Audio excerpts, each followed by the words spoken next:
नमस्कार. प्रमिलास रेसिपीमध्ये तुमचं सर्वांचं खूप खूप खूप स्वागत.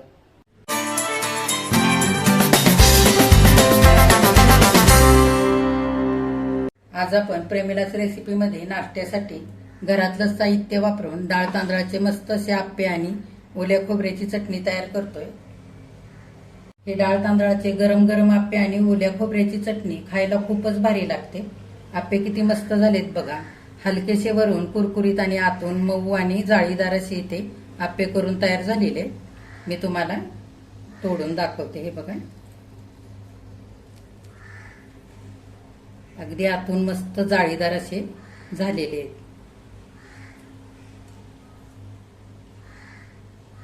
लगेचच आपण आता रेसिपीला सुरुवात करूया.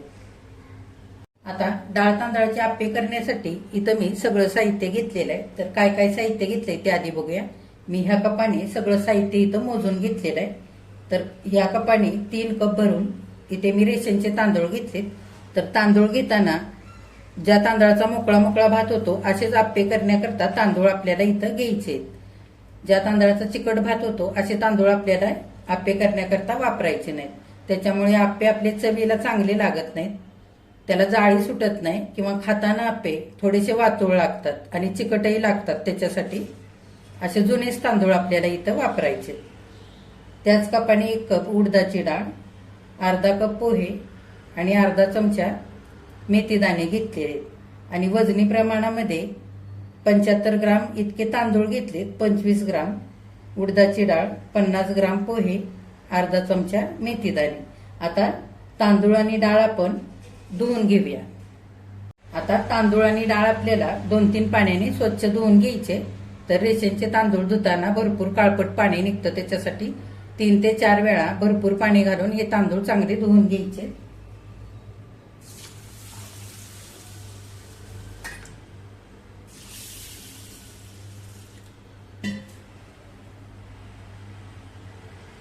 आता तांदूळ आणि डाळ इथं 2-3 पाण्याने चांगलं धुवून घेतले आणि भरपूर पाणी घातलेले.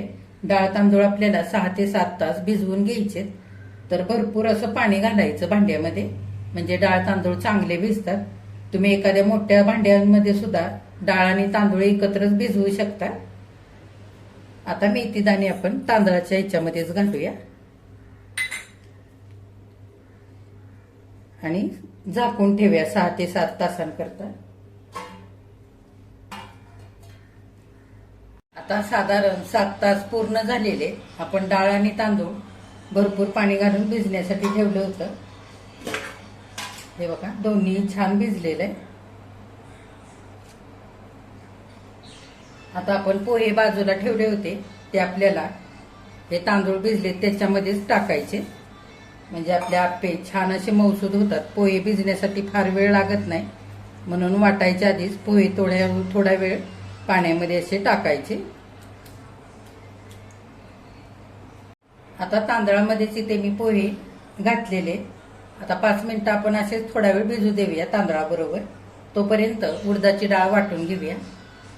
आता इथे मी डाळीतलं थोडंसं पाणी नितळून काढलेलं आहे. मिक्सरच्या भांड्यामध्ये थोडी थोडी आपण डाळ घेऊया आणि बारीक आपल्याला वाटून घ्यायची. त्या डाळीतलंच थोडंसं पाणी मी घालते. अगदी थोडं थोडं पाणी घालून आपल्याला डाळ आणि तांदूळ वाटून घ्यायचे. हे बघा, थोडंसं पाणी घालून डाळ अगदी बारीक अशी वाटून घेतले.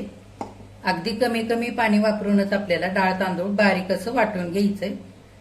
आप्प्यासाठी लागणारं पीठ फार पातळ करायचं नाही, नाहीतर मग आपले आप्पे चांगले होणार नाहीत. त्याच्यासाठी आता ही वाटलेली डाळ आपण एका मोठ्या भांड्यामध्ये काढून ठेवूया. हे बघा, डाळ वाटल्यानंतर इथे मी एका मोठ्या भांड्यामध्ये काढलेली. आता उरलेली डाळ आपण अशीच वाटून घेऊया. आता सगळी डाळ वाटून झाली, तांदूळ वाटून घेऊया. आपण तांदळामध्ये पोहे घातले होते, ते सुद्धा चांगले भिजलेले. ह्यातलं थोडंसं पाणी काढून घेऊया. आता सगळी डाळ वाटून झाली. आपण त्याच भांड्यामध्ये थोडे थोडे तांदूळ घेऊन बारीक असे वाटून घेऊया. लागेल तसं थोडंसं पाणी घालायचं आणि तांदूळ वाटून घ्यायचे. हे बघा, तांदूळ अगदी असे मी बारीक इथं वाटून घेतलेले. आपण तांदूळ भिजवताना जे पाणी वापरले त्यातलंच थोडं थोडं पाणी घेऊन असे बारीक वाटलेले. आता बाकीचे उरलेले तांदूळ सुद्धा आपल्याला ह्याच पद्धतीने सगळे वाटून घ्यायचे. आता डाळ वाटून ठेवले त्याच भांड्यामध्ये हे वाटलेले तांदूळ सुद्धा आपण घालून घेऊया. बघा, डाळ आणि तांदूळ कमीत कमी पाण्याचा वापर करून दोन्ही सुद्धा वाटून घेतलेला आहे आणि एकत्रच काढलेलं आहे. आता आपण हाताने चांगलं फेटून घेऊया. चांगलं पीठ एकजीव करून घ्यायचं.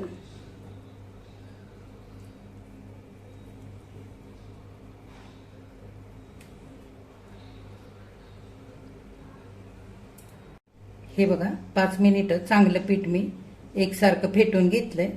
हे बघा, असं छान घट्ट असं इथे पीठ तयार झालेलं आहे. आपण जेव्हा इडलीसाठी, डोश्यांसाठी किंवा आप्प्यासाठी हे डाळ तांदळाचं पीठ तयार करतो त्यावेळेला कमीत कमी पाणी घालून हे पीठ चांगलं असं घट्टसर वाटून तयार करायचं. म्हणजे काय होतं, आपल्याला इथे सोडा घालावा लागत नाही पीठ फुलण्यासाठी. चांगलं पीठ फुलून येतं आणि आपण ह्याच्यामध्ये मेथीचे दाणे घातले त्याच्यामुळे सुद्धा पीठ चांगलं फुलून येतं. आता सगळं पीठ आपलं इथं फेटून झालेलं आहे. झाकण घालून ठेवूया आणि वरून एखादं सुती कापड किंवा जाडसर असा टॉवेल टोपावरती झाकून ठेवायचा आणि उबदार ठिकाणी टोप ठेवून द्यायचा. म्हणजे 7 ते 8 तासानंतर पीठ चांगलं फुलून येतं. किंवा रात्रभर सुद्धा पीठ फुलण्यासाठी ठेवलं तरी सुद्धा चालतं. आता आपण असंच उबदार ठिकाणी हा टोप रात्रभर ठेवूया आणि उद्या सकाळी ह्याचे आप्पे करूया. आता रात्रभर आपण आप्पे करण्यासाठी पीठ तयार करून झाकून ठेवलं होतं फुलण्यासाठी. हे बघा, अगदी मस्त पीठ फुलून वरती आलेलं आहे. तुम्हाला दाखवते. हे बघा, आता भरपूर गरमी असल्यामुळे पीठही आपलं इथं मस्त असं फुललेलं आहे आणि छान असं जाळी सुटलेली आहे पिठाला. आता पीठ आपण चांगलं हलवून घेऊया.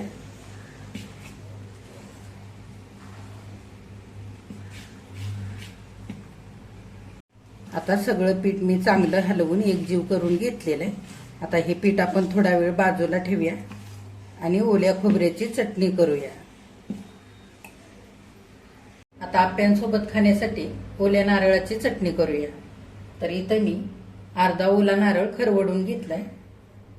तो मिक्सरच्या भांड्यामध्ये घेऊया. आता तुम्हाला किती चटणी बनवायची त्याच्या अंदाजाने इथे तुम्ही ओलं खोबरं वापरू शकता. आता इथं 5-6 मिरच्यांचे तुकडे करून घेतलेले. ह्या कमी तिखट मिरच्या मी इथं घेतलेल्या आहेत. तुमच्या आवडीप्रमाणे तुम्ही मिरच्या घेऊ शकता. इंचभर आलं साल काढून स्वच्छ धुवून घेतलंय ते पण घालूया. आता 4 चमचे डाळवं घालूया. जर तुमच्याकडे डाळवं नसेल तर तुम्ही थोडेसे भाजलेले शेंगदाणे सुद्धा इथे वापरू शकता. आता देठासह निवडलेली स्वच्छ धुवून घेतलेली कोथिंबीर घालूया. चटणीला छान आंबटसरपणा येण्याकरता 1 चमचाभर लिंबाचा रस घेतलाय तो घालूया. लिंबाचा रस नसेल तर दही सुद्धा तुम्ही इथे घालू शकता. आता चटणीला हलकासा गोडसरपणा येण्यासाठी अर्धा चमचा साखर घेतली ती घालूया. तुम्हाला आवडत असेल तर साखर घाला, नाही घातली तरी चालेल. आणि चवीनुसार मीठ घालूया. इथं मी सेंधव मीठ घेतलेलं आहे. थोडीशी चटपटीत अशी चव येते चटणीला, त्याच्यासाठी असेल असं मीठ तर घालायचं, नाहीतर आपलं नेहमीचं मीठ घातलं तरी चालेल. आता पुरेसं पाणी घालून आपण ही चटणी बारीक अशी वाटून घेऊया. आता थोडंसं पाणी घालून अशी दाटसर मी इथं बारीक चटणी खोबऱ्याची वाटून घेतली. तर ही चटणी तुम्हाला थोडीशी पातळ करायची असेल तर थोडंसं पाणी आणखी तुम्ही घालून ही चटणी चांगली पातळ सुद्धा करू शकता. भांड्यामध्ये आपण सगळी काढून घेऊया.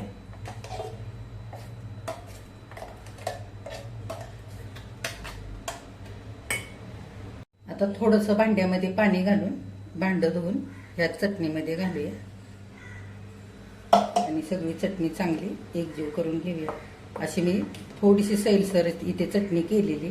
आता ह्या चटणीसाठी छान अशी फोडणी करूया. आता चटणीला फोडणी करण्यासाठी इथं मी भांडं ठेवलंय गॅसवर. अर्धी पळी तेल घालूया. आता तेल गरम झालंय, जिरं घालूया. मोहरी, जिरं मोहरी चांगलं फुललेलं आहे. हिंग घालूया आणि थोडासा कढीपत्ता. आता गरम गरम फोडणी चटणीवरती घालूया. आता सगळी फोडणी आपण चांगली मिसळून घेऊया.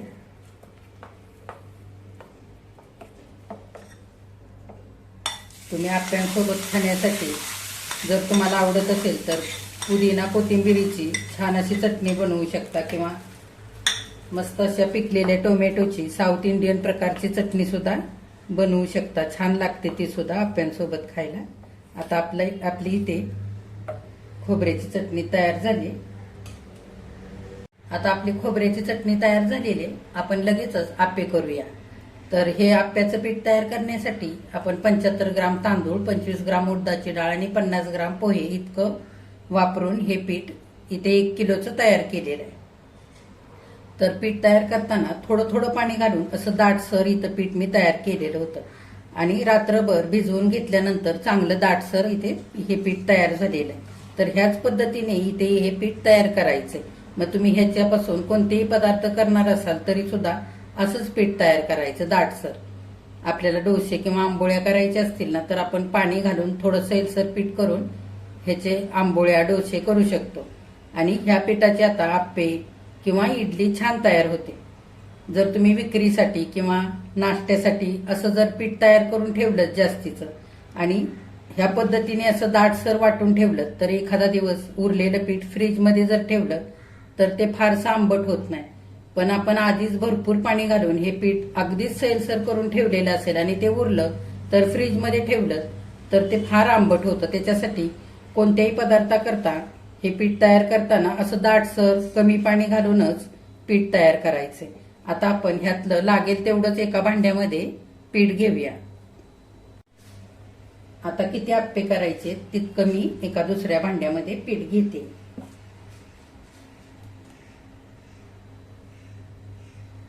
आता इथं बघा, मला जेवढं आप्पे करण्यासाठी पीठ लागणार आहे तेवढं मी एका भांड्यामध्ये काढून घेतलेलं आहे.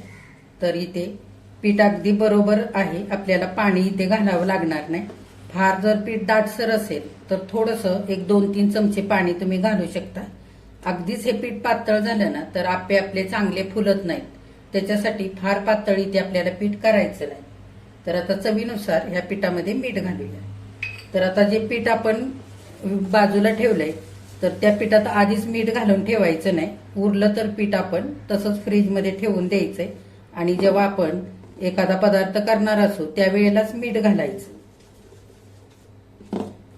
आता आपलं इथे पीठ तयार झालेलं आहे. तर इथे मी साधे प्लेन आप्पेच तयार करणार आहे. जर तुम्हाला आवडत असेल तर थोडासा कांदा बारीक चिरून घालू शकता किंवा गाजर खिसून घालू शकता.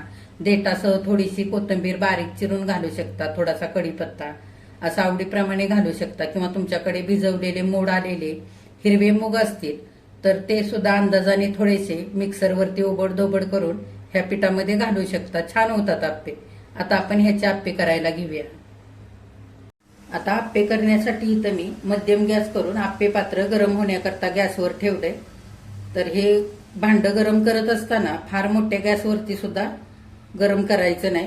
फार गरम भांड्यामध्ये जर आपण आप्याचं पीठ घातलं तर खालच्या बाजूने आप्पे करपतात आणि ते भांड्याला चिकटून सुद्धा बसतात. त्याच्यासाठी आणि खूप कमी गरम सुद्धा इथे भांडं आपल्याला ठेवायचं नाही.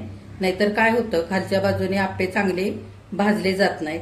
उलटवून पलटवून आपण हे आप्पे भाजत असताना सुद्धा मधल्या बाजूला कच्चे राहतात. त्याच्यासाठी मध्यम गॅसवरती आपल्याला हे भांडं 1-2 ते 3 मिनिटं चांगलं गरम करून घ्यायचंय. आता 2-3 मिनिटं आप्पे पात्र मध्यम गॅसवरती गरम करून घेतलंय.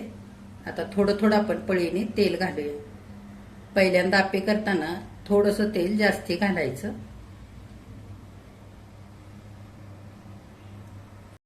हलकसं सगळीकडे असं तेल लावून घ्यायचं. जर तुम्ही भिडाचं भांडं इथं वापरत असाल तर त्याला थोडंसं आणखी तेल जास्त लागतं.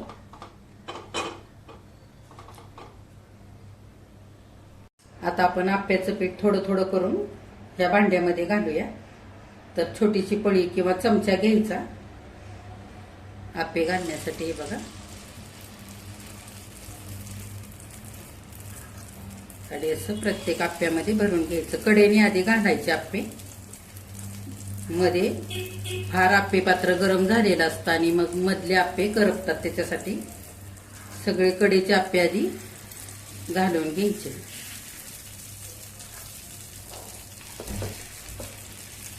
आता आप्पे पात्राच्या सगळ्या खानामध्ये आप्याचं पीठ घालून झालेलं आहे.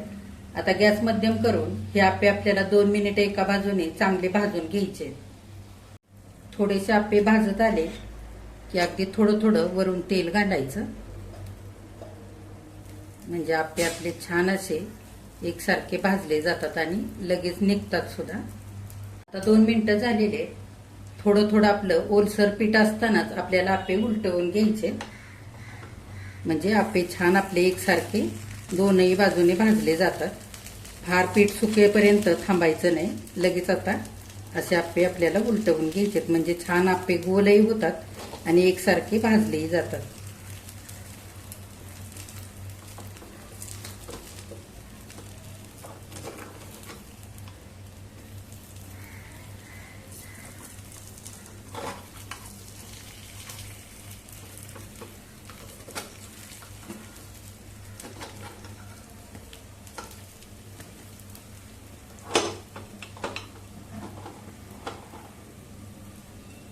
आता आप्पे उलटून घेतल्यानंतर अगदी थोडं थोडं तेल घालूया.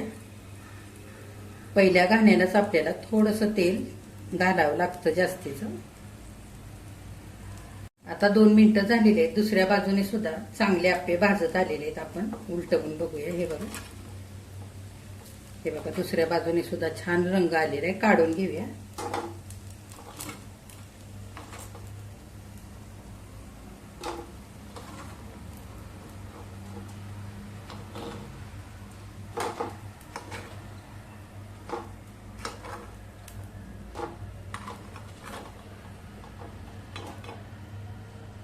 हे बघा, सगळे आप्पे मी असे ताटामध्ये काढून घेतलेले. आता उरलेले आप्पे आपण ह्याच पद्धतीने करून घेऊया. हे बघा, सगळे आप्पे इथे करून तयार झालेले आहेत. आता गरम गरम आप्पे आणि चटणी आपण एका ताटामध्ये खाण्यासाठी काढून घेऊया. हे बघा, नाश्त्यासाठी मस्त असे गरमागरम डाळ तांदळाचे आप्पे आणि ओल्या खोबऱ्याची चटणी इथे करून तयार झालेली आहे खाण्यासाठी. किती मस्त झालेत बघा आप्पे.